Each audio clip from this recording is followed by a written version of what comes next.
Bonjour à tous, c'est Alex, bienvenue dans cette vidéo derrière l'étau. Aujourd'hui, je vais vous présenter un streamer à brochet. Je vais faire un montage qui est bien connu, qui s'appelle la Piker Point, donc qui est une succession de fibres de bucktail en petites mèches fines qui sont placées sur un hameçon de brochet. Généralement, il vient se placer sur le dessus. Là, vous remarquerez que dans l'étau, j'ai retourné l'hameçon parce qu'on va simplement mettre ces fibres-là avec la pointe de l'hameçon en l'air. Au lieu de monter sur le dessus de la hampe, on va monter sur le dessous de la hampe, ce qui permettra à la mouche de passer plus facilement dans des obstacles et de ne pas s'accrocher. Donc j'ai fait un premier petit enroulement de soie de montage. Je choisis une soie de montage assez solide en 6-0. Je vais prendre une petite mèche fine de bucktail que je vais venir placer là où j'ai arrêté ma soie de montage. Je prends juste le bout des fibres, un petit tour lâche et un deuxième petit tour un peu plus serré. Je fais une petite ligature. Voilà, mes fibres sont bien emprisonnées. Je coupe l'excédent et je répète l'opération autant de fois que nécessaire pour aller jusqu'à l'œillet de l'hameçon. J'ai choisi du jaune. J'ai choisi une gamme chromatique autour du jaune et du orange. On a remarqué que c'était des couleurs qui fonctionnaient bien sur le brochet pour la mouche. Jaune, orange, c'est des couleurs qui fonctionnent bien ensemble et qui fonctionnent bien sur ce poisson-là. Voilà comment on démarre un Piker Point. Successivement, je vais mettre des petites mèches de bucktail qui vont se retrouver quasiment à la verticale sur l'hameçon. On a eu, nous on pêche principalement le brochet en Bretagne, à la mouche. On a des eaux assez teintées. Et puis en automne, quand les eaux s'éclaircissent un petit peu et que les brochets vont chercher des proies un petit peu plus conséquentes, on a remarqué aussi que le jaune sur les mouches fonctionnait plutôt bien. Je vais répéter l'opération plusieurs fois. Là, je mets une troisième petite mèche que je viens bien serrer. L'excédent, on se rend compte qu'on commence déjà à avoir un petit volume pour éviter que la mouche sur toute sa longueur soit de la même couleur. À ce moment-là, je viens de mettre trois petites mèches de bucktail. Je vais rajouter un petit peu de brillant. Alors le bucktail, vous prenez la longueur que vous avez sur votre queue de bucktail. Pour le flash à bout, on n'a pas besoin, comme on va rajouter plusieurs fois des fibres, on n'a pas besoin d'en prendre beaucoup. Donc je prends vraiment quelques petites fibres. Là par contre, je vais garder toute la longueur. Je recouperai ensuite. Je vais simplement venir placer mes fibres, un enroulement ou deux. Si vous voulez vraiment une finition parfaite, vous pouvez en permanence retourner, grâce aux étaux rotatifs, vous pouvez en permanence retourner votre mouche pour voir comment c'est en dessous. Étant donné que vous allez couper quand même quelques fibres, ce qu'il faut c'est que les fibres soient bien maintenues entre elles, bien maintenues sur la hampe de l'hameçon. Après, vous n'êtes pas obligé d'avoir une finition parfaite en bas, quoi. Voilà, petit ajout de couleur. Je répète l'opération avec du jaune. Je vais refaire une petite base de jaune qui va m'amener à peu près là de trois petites mèches, comme j'ai fait précédemment. Pourquoi l'hameçon inversé? Parce qu'on s'est rendu compte que cette mouche déplaçait de l'eau et sans avoir à utiliser un anti-herbe, mettre un petit brin de fluorocarbone ou d'utiliser des hameçons type texan ou anti-herbe, vous pouvez monter sur un hameçon droit de manière très classique. Ce Piker Point passe vraiment dans tous les obstacles. Vous accrochez très très peu avec cette mouche, que vous pêchiez sur une soie intermédiaire ou que vous pêchiez, là en cette saison, un petit peu plus creux, un petit peu plus proche du fond. Vous avez une mouche qui peut passer sur de la roche ou au milieu de la végétation sans s'accrocher. Quand vous sélectionnez vos fibres sur votre bucktail et que vous cherchez à avoir la même longueur là sur toute la hampe, sélectionnez vos fibres au même endroit. Vous êtes sûr d'avoir des fibres qui sont approximativement toutes de la même longueur.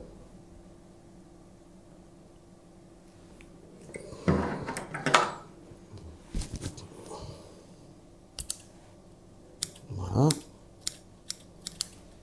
Je remets une deuxième petite mèche. Je vais rajouter du brillant. Vous répétez l'opération autant de fois que nécessaire. Ce qui est important dans le fait de rajouter du flash à bout en mèche, du brillant, ça va donner encore un petit peu plus d'ondulation à votre mouche lors de pause, lorsqu'elle sera à l'arrêt, notamment quand vous avez un petit peu d'holographique dedans.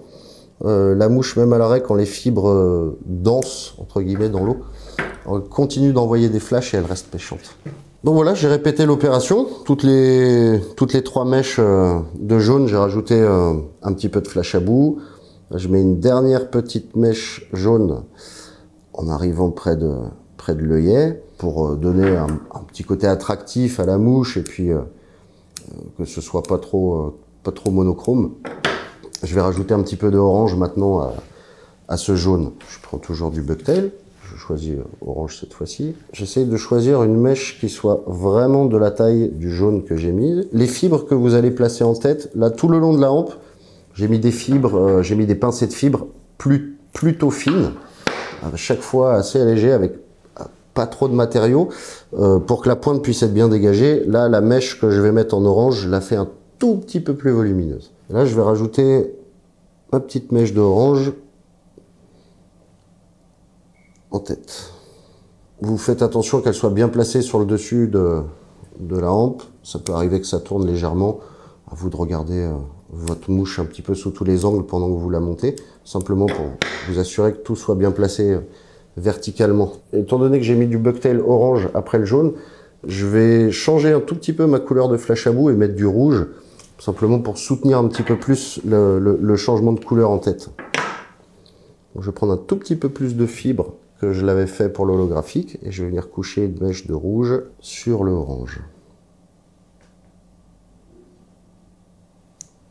Ce qui est agréable avec les mouches brochets, c'est que vous pouvez facilement revenir, contrairement à des montages de mouches pour d'autres poissons, vous pouvez facilement revenir sur une étape de montage, enlever des fibres, en remettre. C'est des mouches qu'on peut facilement retravailler pendant le montage. Donc voilà, je commence à arriver près de l'œillet.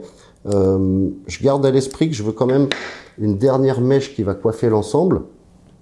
Donc si vous avez la place, vous pouvez rajouter une deuxième petite mèche orange. Ça soutiendra un petit peu la couleur. Comme je vous l'expliquais, je viens la saisir au même endroit que la précédente. Ça, je sais qu'elles font la même longueur. Pour les ciseaux également, petite astuce, si vous voulez gagner du temps, choisissez des ciseaux pour vos montages brochets avec une longueur de lame assez importante.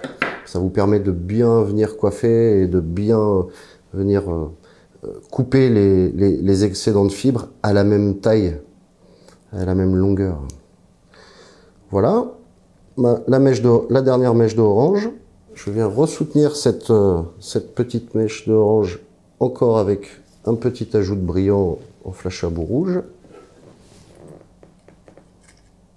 Si vous vous posez la question de savoir pourquoi je garde de la longueur sur le flash à bout, c'est parce que ces fibres-là vont venir complètement s'intégrer dans le bucktail et vous allez avoir, une fois la mouche mouillée, juste la bonne longueur d'un bon streamer à brochet avec ces fibres-là très discrètes qui vont vraiment nager assez librement.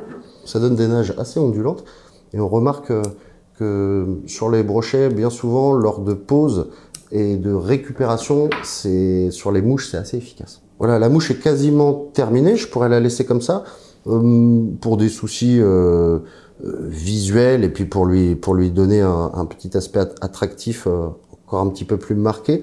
Je vais rajouter une très longue mèche de noir qui va venir coiffer l'ensemble et s'intégrer et venir disparaître dans les fibres de marabout.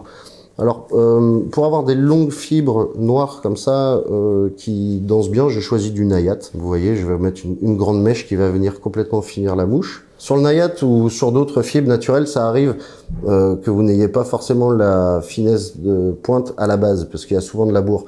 Si c'est le cas, vous tenez bien vos fibres entre les mains, vous tirez comme ça, vous allez enlever tout l'excédent qui va vous gêner.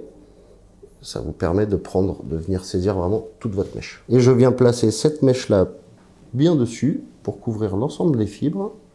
On voit qu'on arrive très très près de l'œillet. Là, de toute façon, je pourrais plus mettre de fibres. J'ai un petit peu de fibres qui dépassent, je les coupe. Je fais une petite tête propre. Petit enroulement de soie simplement pour finir de saisir les fibres, puis apporter un petit peu de finition à la tête. Pour finir votre mouche, vous pouvez utiliser des demi-clés. Je serre fort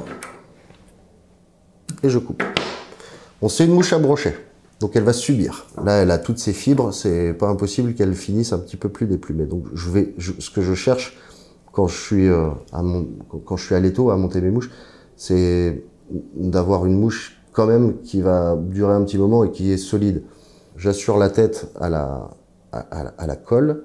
Je vais venir placer un petit trait de colle également partout en dessous de la mouche, sur tout le dessous de la mouche, là où j'ai placé mes fibres, ça va assurer mes ligatures. Voilà, ma colle est sèche, donc le montage est assuré. Je vais faire les petites finitions visuelles, donc on va venir placer des yeux d'un côté et de l'autre. Sur une mouche brochet classique, c'est assez facile, vous venez placer les yeux. Sur le Piker Point, étant donné que toutes les fibres vont vers l'arrière, dans un premier temps, il va vous falloir déjà retourner votre mouche et placer toutes les fibres vers l'avant, ramener les fibres un petit peu vers l'avant pour qu'elles se retrouvent plus ou moins à la verticale. Ça va vous permettre de placer votre œil. J'ai choisi des yeux Airline. Dans l'équipe, on aime bien ces yeux-là pour monter des streamers puisqu'ils sont assez naturels. Les coloris sont beaux et ils sont résistants. Donc souvent, vous avez des yeux déjà autocollants. Si c'est pas le cas, vous ajoutez une toute petite touche de cyanolite sous l'œil avant de venir le poser. Je tire bien mes fibres à la verticale et je viens poser mon œil, si possible, le plus près de l'œillet.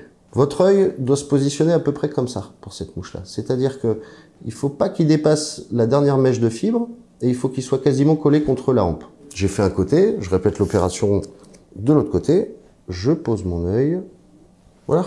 Mes deux yeux sont fixés, j'ai plus qu'à, pour des raisons de solidité, finir la tête de ma mouche avec de la résine UV. Je vais le faire par étapes parce que je veux d'abord que mes yeux soient bien placés au bon endroit, qui ne passent pas d'un côté ou de l'autre.